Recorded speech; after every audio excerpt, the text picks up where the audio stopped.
नमस्कार मित्रांनो, सामाजिक कार्य म्हणजे सोशल वर्क या यूट्यूब चॅनलमध्ये आपल्या सर्वांचं स्वागत आहे.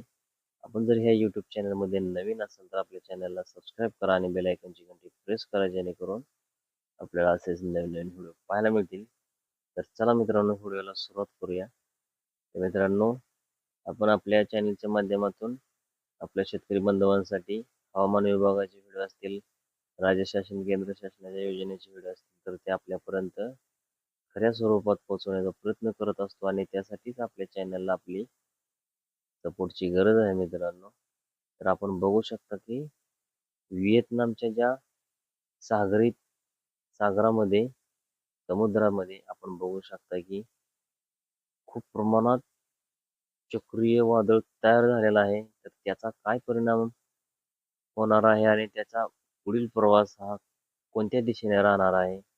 तर त्यासाठी आपण मित्रांनो वारंवार आपल्याला व्हिडिओच्या माध्यमातून आपण या काही समुद्रात म्हणजे हालचाली होत असतील तर त्या हालचालीवर आपण नजर ठेवून असतो आणि तशा स्वरूपाचा व्हिडिओ आपल्याला बनवून पाठवण्याचा प्रयत्न करत असतो मित्रांनो. तर हे चक्रीवादळ जे व्हिएतनामच्या समुद्रामध्ये तयार झालेला आहे तर त्याचा पुढील प्रवास हा कोणत्या दिशेने राहणार आहे त्यासाठी आपण व्हिडिओ बनवून आपल्यापर्यंत पोहोचवण्याचा प्रयत्न करू मित्रांनो. तर मित्रांनो, आपण बघू शकता की हे जे चक्रीवादळ आहे हे व्हिएतनाम मधून आत घुसताना आपल्याला पाहायला मिळत आहे आणि हे जे चक्रीवादळ आहे ते पुढे सरकताना आपल्याला बघू शकतो की आपण हे